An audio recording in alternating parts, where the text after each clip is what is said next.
반갑습니다. 선교하는 교회, 헌신된 교회, 또 주님의 기쁨 되는 교회의 일원이 된 것을 감사드립니다. 2017년 제가 분당에서 사역할 때 담임 목사님과 전임 교육자들이 이 전주에 있는 바울 선교회를 방문했던 적이 있습니다. 그리고 신대원 다닐 때는 동기들과 함께 이곳 선교관에 와서 며칠 묵으면서 교회 구석구석을 탐방하고 또 담임 목사님을 모시고 후배들에게 들려주시는 귀한 말씀을 들었던 그런 기억도 있습니다. 그때 제게 가장 인상 깊었던 것은 24시간 릴레이 기도를 하는 그 중보 기도 팀이었습니다. 우리가 낮이나 보통 1시간씩 기도하는 거 쉽진 않지만 그래도 헌신할 수 있지만 가장 힘든 시간이 새벽 1시부터 4시까지가 아닐까 싶은데 그 시간도 전부 빼곡하게 중보 기도자들이 적혀 있는 걸 보면서 참 대단하시다라는 생각이 들었습니다. 건물의 외관이 아니라 안디옥 교회를 지탱하는 것은 바로 든든한 기도와 헌신임을 엿볼 수가 있었지요. 또 부임 전이지만 지난 11월 중순 신년 목회 세미나에 제가 3박 4일 동안 참석했습니다. 대부분의 분들을 처음 뵙는데도 우리 부교역자분들이 어찌나 저에게 잘 대해 주시던지 오랜 친구 같은 편안한 그런 시간을 보내게 되었습니다. 그리고 우리 안디옥 교회 목회자 팀워크가 얼마나 좋은지도 잠시 체험할 수 있었지요. 세심하신 담임 목사님께서 올 한 해 사역을 결산하고 또 내년도 사역을 준비함에 있어 하나하나 첫날은 새벽 2시까지 그리고 둘째 날은 조금 빨리 끝났고요. 셋째 날은 자정까지 회의를 했습니다. 눈꺼풀은 천근만근이었지만 올해 사역과 내년도 계획하는 사역을 통해서 그래도 교회에 대해서 한눈에 이해할 수 있는 그런 소중한 시간이었습니다.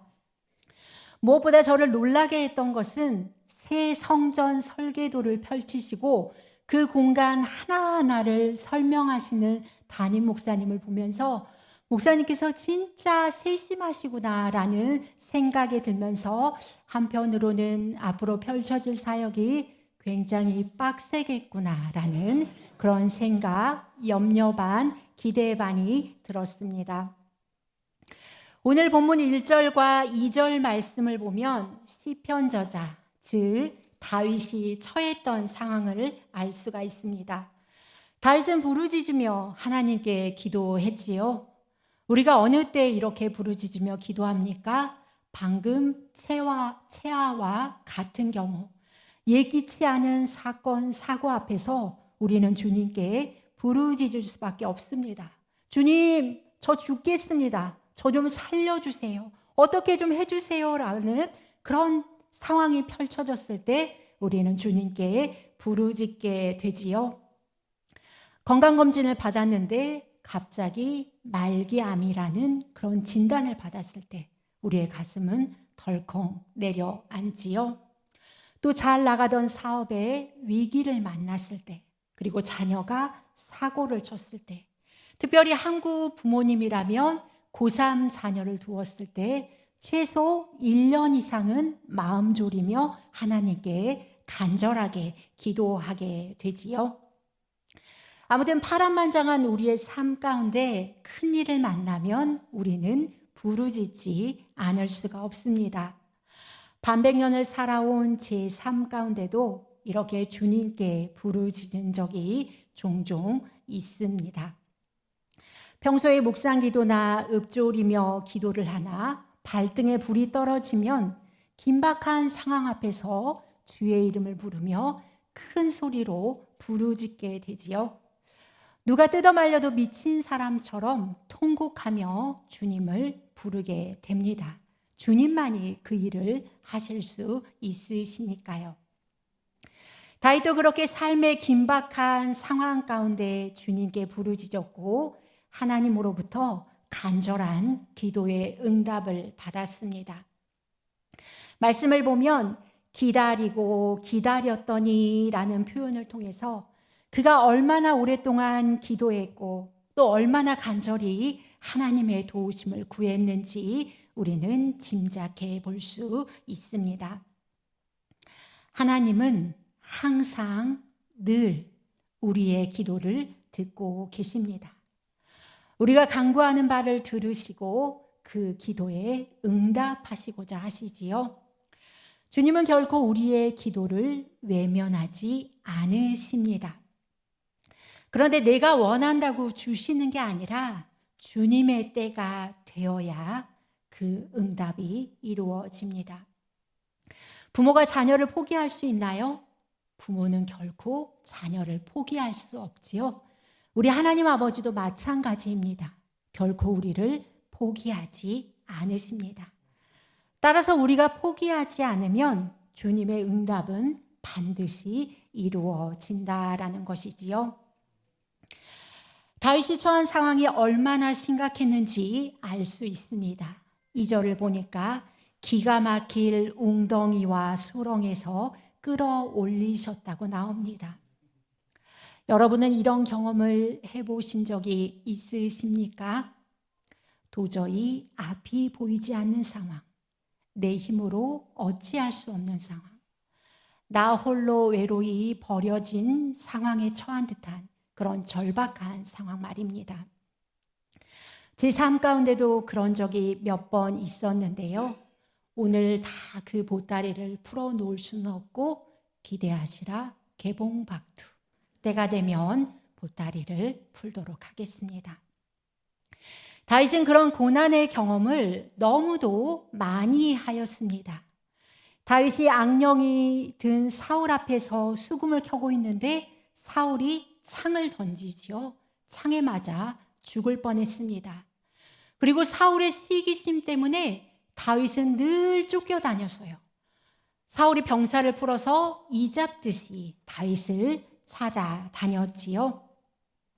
하루는 다윗이 사울을 피해 블레셋 사람들이 사는 가드 왕 아기스에게로 가게 됩니다. 아기스의 신하들은 다윗을 알아보고 아니 왕이시여 사울은 천천히요 다윗은 만만이라고 하지 않았습니까? 지금 뛰어난 용사 다윗이 와 있는데 반역이라도 하면 어찌하시렵니까? 라고 신하들이 우려를 하게 되지요. 그러니까 다윗이 이 소리를 듣고 어떻게 합니까? 미친 채 합니다. 성경을 보니까 그가 아기스를 심히 두려워하여 미친 채 하고 대문짝에 그적거리며 침을 수염에 흘리매. 다윗은 자신이 탁월한 용사가 아니라 미치광이라는 것을 지금 증명해 보인 것입니다. 그러면서 아기스를 안심시키지요. 그러니까 아기스 왕은 이런 미치광이를 내게 데려와 하면서 그를 내어 쫓게 됩니다. 탁월한 용사였던 다윗이 자신의 생명을 부지하기 위해서 미친 척하는 그 심정이 얼마나 절박했겠습니까? 어느 곳에 가더라도 다윗은 생명의 위험을 느낄 수밖에 없었습니다. 두 다리 뻗고 잠을 잘 수가 없었다라는 것이지요. 어디 그뿐입니까? 다윗의 삶 가운데 가장 처절했던 순간은 바로 아들 압살롬의 반역을 겪었을 때입니다. 그것으로 인해서 다윗은 피눈물을 흘렸지요. 맨발로 왕궁에서 나와서 피신하고 자신의 후궁들이 압살롬에 의해서 백주대낮에 모든 백성들이 보는 앞에서 겁탈을 당하게 됩니다. 그리고 왕인 자신을 향해서 사울의 친족이었던 시므이라는 사람이 돌을 던지면서 다윗을 저주합니다. 이슬이 내린 풀밭에 주저앉아 밤을 지새우는 다윗의 신세가 얼마나 처량했겠습니까? 아무도 그의 편이 없었습니다. 그래서 그는 하나님을 의지할 수밖에 없었습니다. 하나님의 도우심을 기다리고 기다렸지요. 수시로 하나님을 부르짖었을 것입니다. 그러자 하나님은 기가 막힌 방법으로 그를 구원하셨지요.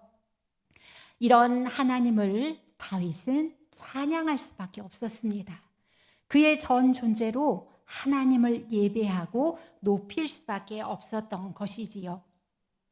3절을 보면 새 노래에 곧 우리 하나님께 올릴 찬송을 내 입에 두셨으니 많은 사람이 보고 두려워하여 여호와를 의지하리로다. 이렇게 나옵니다. 다윗의 전 존재로 올려드리는 그 찬양이 다른 누군가의 고백이 아니라 그가 하나님 앞에 유일하게 올려드리는 새 노래가 될 수밖에 없었던 것입니다.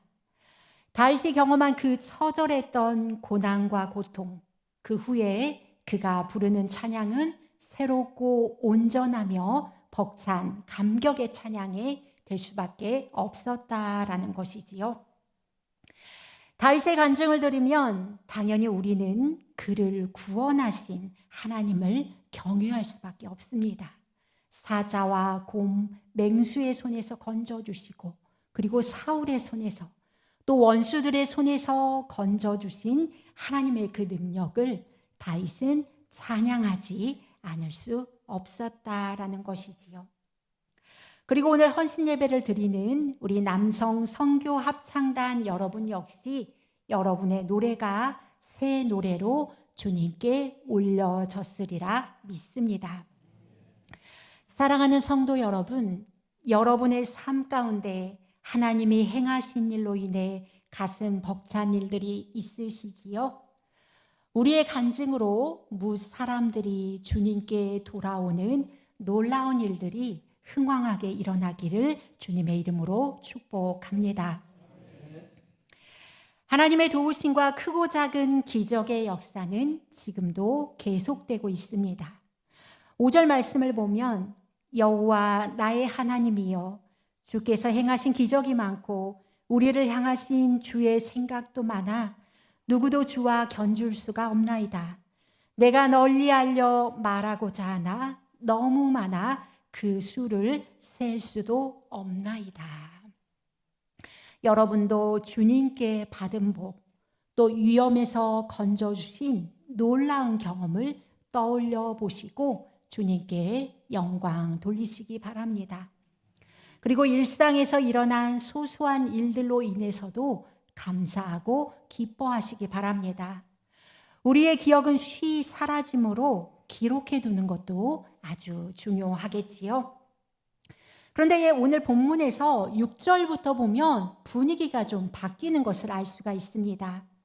주께서 내 귀를 통하여 내게 들려주시기를 제사와 예물을 기뻐하지 아니하시며 번제와 속죄제를 요구하지 아니하신다 하신지라. 아니 다윗이 그동안 하나님께서 자신에게 베풀어 주신 사랑과 은혜를 기억하며 얼마나 많은 제사와 제물을 드렸겠습니까? 가장 기름진 소와 양으로 하나님께 수많은 번제를 드렸을 것입니다. 무엇보다 다윗의 하나님을 향한 사랑의 마음은 그가 하나님을 위해 성전을 짓고자 했다라는 것입니다. 그런데 하나님은 그가 전쟁을 하면서 피를 너무 많이 흘렸기 때문에 다윗은 안 되고 그의 아들 솔로몬이 성전을 짓도록 허락하시지요. 하지만 그 성전을 위한 모든 재료와 준비물은 다윗이 다 준비하게 됩니다. 그리고 역대상 28장을 보면 제가 깜짝 놀랐어요. 다윗이 성전의 설계도까지 다 준비했다라는 것을 준비했다라고 기록이 되어 있습니다. 그가 얼마나 간절히 하나님께 성전을 드리고 싶었는지 알 수 있는 대목이지요. 그런데 방금 우리가 읽은 6절 말씀을 보면 하나님이 우리가 드리는 제사와 제물을 받지 않으신다니 이게 도대체 무슨 일입니까? 그러면서 7절을 보면 그때 내가 말하기를 내가 왔나이다. 나를 가리켜 기록한 것이 두루마리 책에 있나이다. 다윗이 찬양하며 하나님을 경배하며 무언가 환상을 보았습니다. 그러면서 그가 하나님께 막 감사의 찬양을 올려드리는데 곰곰이 생각해 본 거예요. 내가 하나님께 제사를 드리고 제물을 드리고 성전을 지어서 주님께 드리면, 내게 있는 귀한 것을 드려서 주님께 드리면 주님이 과연 기뻐하실까? 여러분 생각해 보십시오. 그 다윗이 드리는 번제, 제물 누구 것입니까? 다 하나님의 것입니다. 근데 하나님의 것을 하나님께 드리고, 실은 하나님은 온 만물의 주인이시기 때문에 부족한 것이 없으세요. 그런데 우리가 무언가를 하나님께 드릴 때 하나님이 그것을 과연 기쁘게 받으실까? 그러면서 다윗이 깨달은 게 그거예요. 하나님은 제사와 제물이 아니라 나를 기뻐하시는구나. 나를 원하시는구나. 그래서 그가 주님, 내가 왔나이다. 주님, 제가 제물입니다. 소와 양이 아니라 제가 주님의 제물이 되어서 주님께 온전히 드려지기를 원합니다. 이런 고백을 하게 된 거지요. 이것은 마치 이사야 선지자가 이사야서 6장 8절에서 내가 여기 있나이다. 나를 보내소서라는 고백과 같은 것이지요. 또 로마서 12장 1절에 보면 너희 몸을 하나님이 기뻐하시는 거룩한 산 제물로 드리라. 이 말씀과 같은 것입니다. 다윗은 하나님이 어떤 값진 제물보다도 자기 자신을 하나님께 온전히 드리는 것을 가장 기뻐한다는 것을 깨닫게 된 것이지요. 우리의 모습을 한번 살펴보십시오. 우리도 다윗처럼 하나님을 사랑해서 우리가 하나님께 예물을 드리고, 대예배뿐만이 아니고 피곤한데 이렇게 오후 예배까지 드리는 여러분들의 모습을 통해서 하나님의 기뻐하심을 엿볼 수가 있습니다. 새벽을 깨우며 기도하고, 또 이른 시간부터 주차 봉사하고, 여러 모양으로 목소리로 몸으로 헌신하시는 여러분들의 모든 그 헌신이 바로 하나님을 향한 사랑에서 나온다는 것을 아시고 주님께서 그 모든 것을 기쁨으로 받으신다라는 것이지요.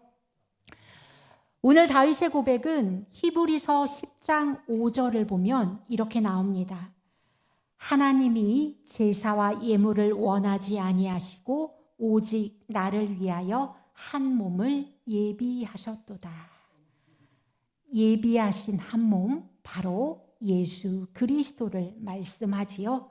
그리고 본문 8절에서 고백했던 것, 내가 주의 뜻 행하기를 즐기오니 주의 법이 나의 심중에 있나이다. 이 말씀은 예수님께서 요한복음 4장 34절에서 나의 양식은 나를 보내신 이의 뜻을 행하며 그의 일을 온전히 이루는 이것이니라 라는 고백과 같은 것이지요.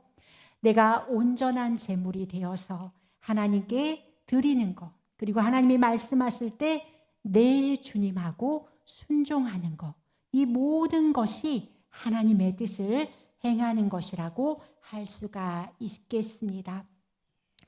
주님은 우리에게도 다윗의 이러한 고백을 듣기 원하십니다. 내가 왔나이다. 주님, 제가 주님의 제물입니다. 나는 주님의 것입니다. 주님 뜻대로 나를 써 주시옵소서. 우리 모두가 이렇게 믿음의 고백을 드리는 성도님들 되시길 주님의 이름으로 축원드립니다. 다 같이 기도하시겠습니다. 주님, 다윗은 수많은 고난을 통해 하나님 없이는 살 수 없음을 알았습니다. 고통 가운데 부르짖을 때 도우시는 하나님의 능력과 사랑으로 인해 그는 늘 하나님을 찬송했습니다. 어떤 제물이나 제사보다도 자신을 들여 하나님을 사랑하고 말씀에 순종하는 것을 주님께서 기뻐하심을 알고 자신을 온전히 주님께 드렸습니다. 주님, 저희 역시 저희 자신을 온전히 주님께 드리게 하옵소서. 나와 우리 가정, 우리 교회, 이 나라 이 민족을 주님의 뜻에 맞게 사용하여 주시옵소서. 우리의 전 존재를 기쁘게 받으시는 예수님 이름으로 기도드립니다.